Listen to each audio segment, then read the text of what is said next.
Hold on a minute. Oh, sorry. Excuse me. Sorry about that, Michelle. Didn't mean to do that. Gesundheit. Thank you. So, it is summer, and it is allergy season, and I have always struggled with allergies, as you can tell. So I was wondering, as part of our summer short series, if you had any insight on seasonal allergies, Michelle, and how nutrition can impact them. Seasonal allergies like hay fever in particular. Yes. Okay, yes. so because allergies can be, that can be a rabbit hole for me. But everything, of course. We're keeping it to a nice summer short. Okay, this how about week. this? How about this? Why don't we just kind of talk about hay fever and like sure. maybe some of the key things that you need to know and how you can maybe help your body with that, and then we'll go deeper into allergies later. That makes sense. In the fall. That sounds good. In the fall. Yes, exactly. When we have more time and more in depth. Yes. Sounds good. So, okay, Hay where do I fever. start here? Hay fever. So, seasonal allergies, sneezing, itchy eyes, watery nose, Scratchy throat. all of those things. Like you're probably triggered by pollen. I don't know, pollen, trees, grasses, and weeds.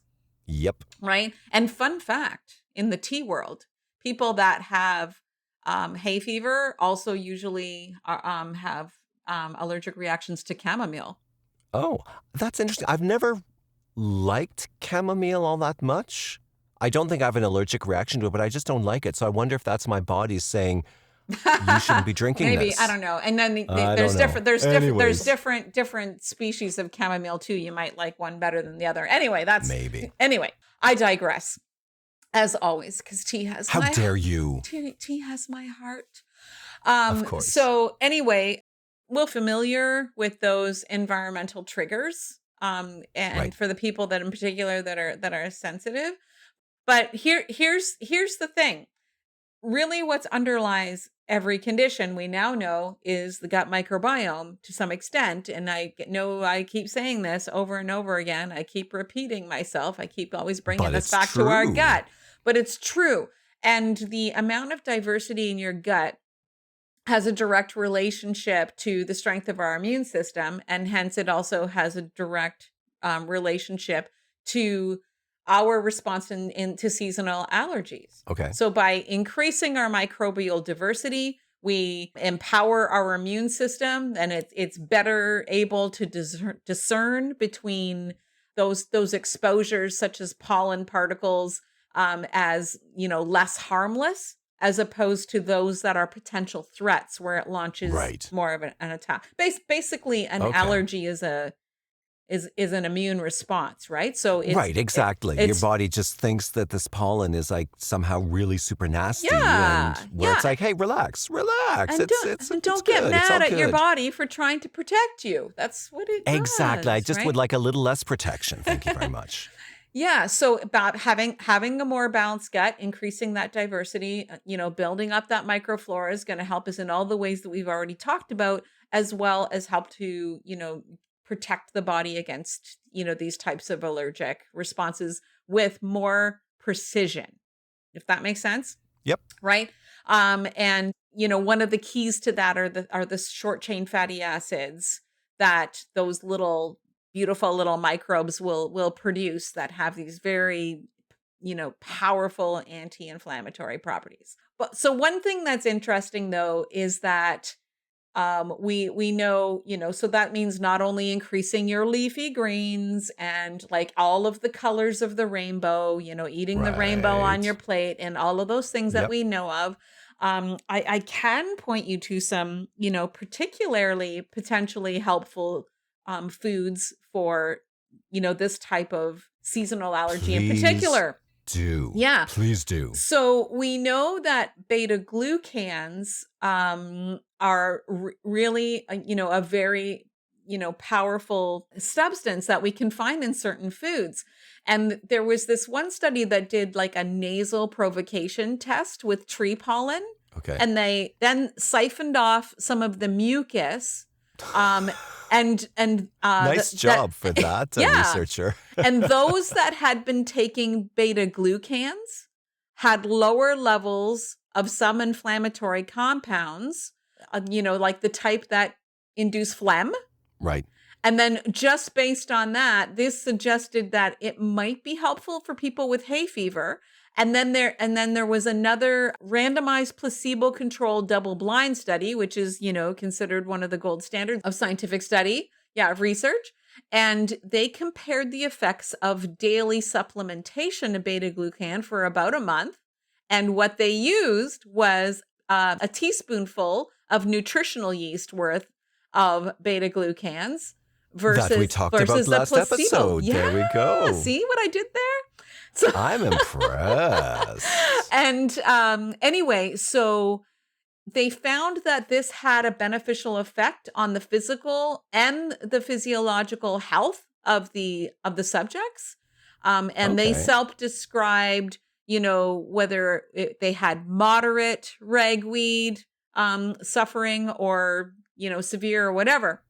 Right. So ragweed family is one of the leading causes of hay fever. So that's why that's relevant. Right. So, but if they gave people a placebo in that study, nothing happened. Okay. The beta-glucan group had a significant drop in symptoms and symptom severity. They had fewer runny noses, fewer itchy eyes, fewer sleep problems.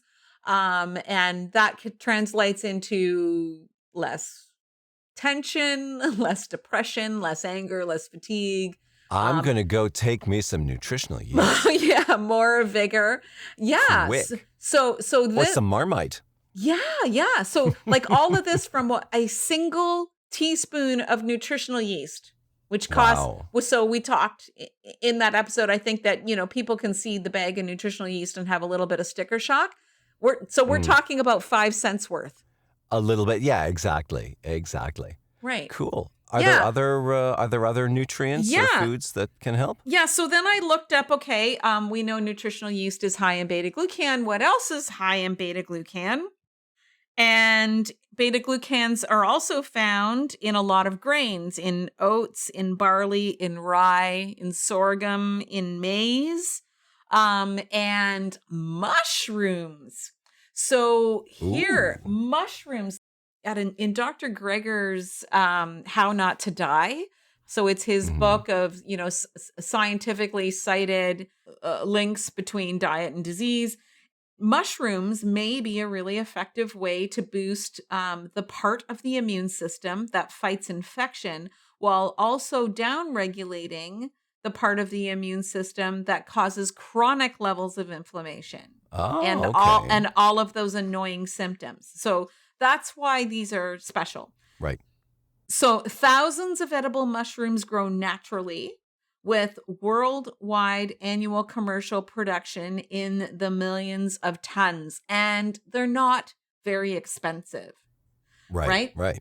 So he even says the common button mushroom can be really, really powerful for this. A lot of people kind of pick on the button mushroom, right? Like as if it's because it's the most generic, boring mushroom. I mean, if you want something with flavor, an oyster mushroom or a shiitake or a portobello has more flavor, more umami. Buttons are okay. And they sound so sexy. But to me, they're like a spaghetti sauce type. Like you just sort of bury them in spaghetti sauce, but by themselves, even cremini is tastier, I find, personally. If I'm going to eat them, sort of by themselves or with a simple sauce. If I want that mushroom flavor, buttons aren't my go-to. Yeah. But it's good to know. I'm going to start because well, listen to this. My allergies. There were researchers in Australia that split people into 2 groups, and one group ate their regular diet while the other ate its regular diet plus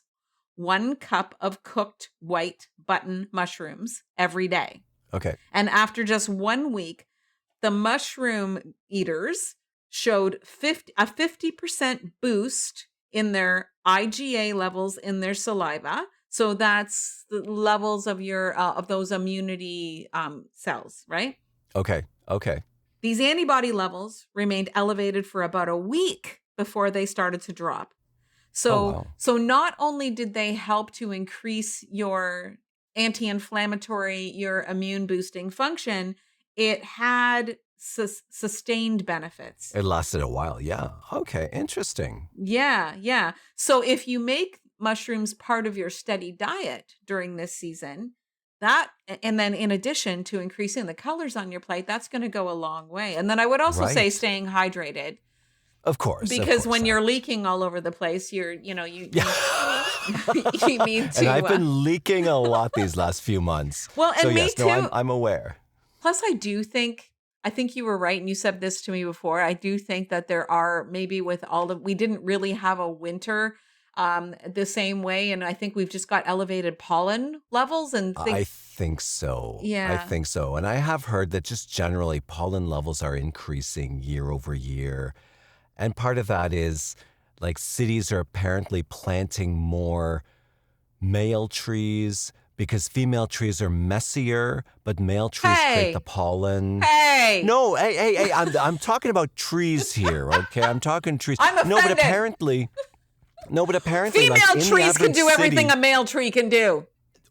but they won't get paid as much, unfortunately. Until there's equality of pay for the female and the male trees, we shouldn't be supporting these male trees. No, but apparently cities are planting up to like 95% male trees versus female trees in new growth. Gender bias. Because female trees are messier, apparently, because they drop the pods or whatever. And so in a park or whatever, there's more to clean up, whereas the male trees just have the pollen that goes into the wind. So there's just generally more pollen, especially in cities, because there's too many guy trees. Well, see, guys are the source of all problems. Well, of course, the female trees have to produce the pods. They have to nurture the pods, take care of the pods, handle everything when they're arguing with one another. Like a passing wind and just let go of everything. Yeah. And it doesn't seem right. Once again, another thing that is unfair between women and men. Exactly. The trees. Damn it. Okay, well, thank you, Michelle. This has been very, very interesting, all about trees and pollen and allergies. So it's time for another Father's Day dad joke. Bring it on. I'm excited. Okay, my son is in grade 5, but this is the one joke that was a little bit, when he said it, I was like, really? How do you make holy water? I don't know. How do you make holy water? You boil the hell out of it. Oh my gosh. Ba-dum-bum. Okay. Ba-dum-bum. Okay, well, thank you again for another great summer short, Michelle. No problem. I like my shorts. Until we meet again. Exactly. I like your shorts too. Do you like my shorts? I love your shorts.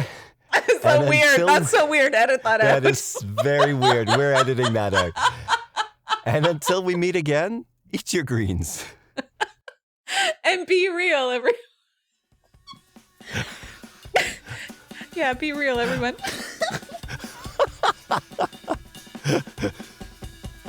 This has been Nutrition for Noobs. We hope you're a bit more enlightened about how your fantastic and complicated body works with the food you put into it.